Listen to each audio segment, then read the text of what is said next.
అదే RTV app వార్తల్ని క్షణాల్లో చదివే అవకాశం ఉంటుంది. ఒక న్యూస్ పేపర్, ఒక టెలివిజన్ ఛానల్ మీ చేతుల్లో ఎప్పుడు ఉంటాయి. కోరట్లలో మిమ్మల్ని ఎందుకు ఓడించారు?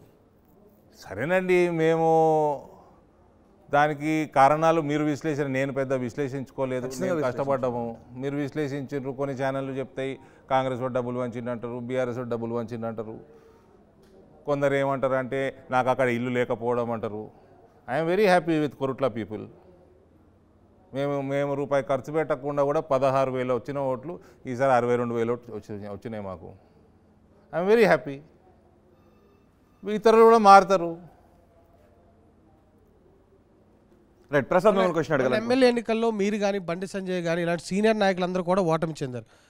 మొన్న ఓడిపోయిన వాళ్ళని ఇప్పుడు దేన్ని చూసి గెలిపించాలి? అంటే కేవలం మోడీ చిత్రాన్ని చూసి మిమ్మల్ని గెలిపించాలి? అది ప్రజలు నిర్ణయిస్తారండి. అది ప్రజలు నిర్ణయిస్తారు.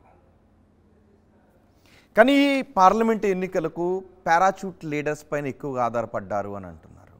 ఎక్కువ మంది బయట నుంచి వేరే పార్టీల నుంచి తెచ్చుకున్న లీడర్స్కు టికెట్లు ఇచ్చారు ఈ లోక్సభ ఎన్నికల్లో. కాంగ్రెస్ పార్టీయా, బీజేపీయా, బీఆర్ఎస్? బీజేపీ. వేరే పార్టీలు అంటే కాంగ్రెస్లో వేరే పార్టీలను చూసి మీరు వాటి వెనక నడరు. మీకంటూ ఒక సిద్ధాంతం ఉంది, మీకు ఒక చరిష్మా ఉంది. అలాంటప్పుడు మీ పార్టీలో ఎదిగిన లీడర్ కాకుండా వేరే పార్టీల నుంచి ఎందుకు మీ పార్టీలో వాళ్ళకి మంచి పేరు ఉంటే అందరిని కలుపుకుంటామండి. ప్రజలలో మంచి అభిప్రాయం ఉంటే మేము తీసుకుంటాము. What is your problem? అంటే ఆయా నియోజకవర్గాల్లో బీజేపీ నుంచి కష్టపడ్డ వాళ్ళు ఎవరు లేరని. అరే, ఎక్కువ పాపులర్ నాయకుడు ఎవరైనా వస్తారంటే తీసుకుంటారండి. కొత్త జాయినింగ్లు చేసుకోవాలి కదా, తీసుకుంటాము, ఇస్తాము. అంటే నేను మా పార్టీ ఎట్లా రన్ చేయాలనో, మా ఎలక్షన్ ఎట్లా గెలవాలనో మీ దగ్గర సలహాలు తీసుకోవాల్సిన అవసరం లేదు కదా మాకు. కానీ అనుకుంటున్నారు కదా ఆయా నియోజకవర్గాల్లో ముందు నుంచి. ఎవరు అనుకోవట్లేదండి. అందరూ మంచి పాపులర్ అభ్యర్థులు రావాలని ప్రజలు కోరుకుంటున్నారు. బీజేపీ శ్రేణులందరూ, మోడీ గారి అభిమానులందరూ, ప్రజలందరూ కూడా పాపులర్ అభ్యర్థి ఉంటే ఇక్కడ బాగుంటుంది. కేంద్ర నాయకత్వాన్ని చూసే ఓట్లు వేస్తున్నప్పుడు వేరే పార్టీ నుంచి local leader. It is not your problem, it is our problem. Why are you bothered? బీజేపీలో అవర్ స్ట్రాటజీ, మా ఇష్టం అండి.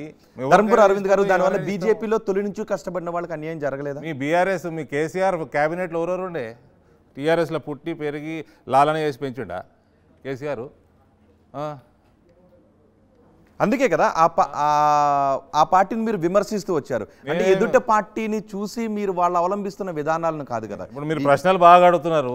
రేపు పక్క ఛానల్ కూడా తీసుకుంటాడు మిమ్మల్ని. పోరా పోను అబ్బా, వేరే ఇంతకుముందు ఏ ఛానల్ ఉన్నారు, ఇల్లు ఎందుకు వచ్చారు? ఇది కొత్త ఛానల్ కదా. ఇంతకుముందు నేను రవిప్రకాష్ గారి దగ్గర చేశాను, ఇప్పుడు అక్కడ చేస్తున్నాను. అది మరి రవిప్రకాష్ పేరు చెప్తారు కదా, ఆయన ఒక బ్రాండు మీడియాలో.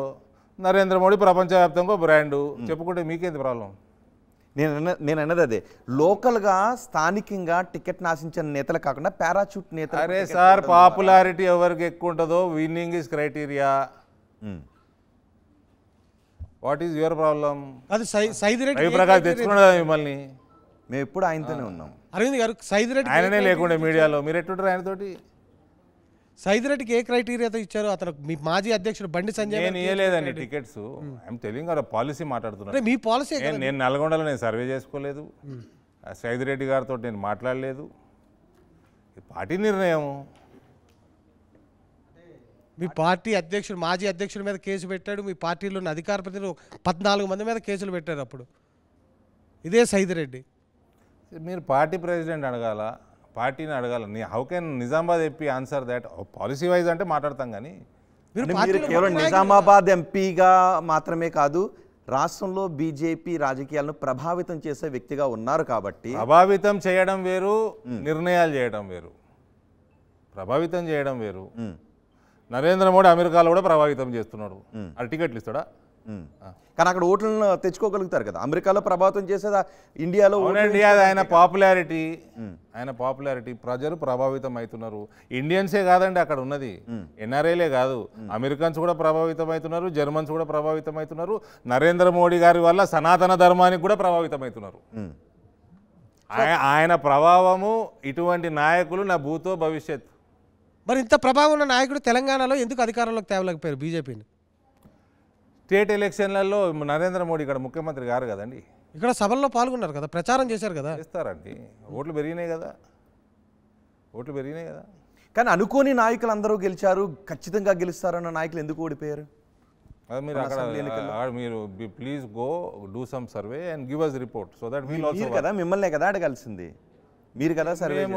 మేము ప్రజలలోకి పోయినాము, కష్టపడ్డాము, ఓటు శాతం పెంచుకున్నాము. మీ కాంగ్రెస్కి ఎంత వచ్చిందో, మీ బీఆర్ఎస్కి ఎంత వచ్చిందో. ధర్మపురి అరవింద్ గారు ఖచ్చితంగా ఓటు శాతం పెంచుకున్నారన్న దాంట్లో ఎటువంటి డౌట్ లేదు. ఖచ్చితంగా సీట్లు పెరిగాయి, ఓటు శాతం పెరిగింది.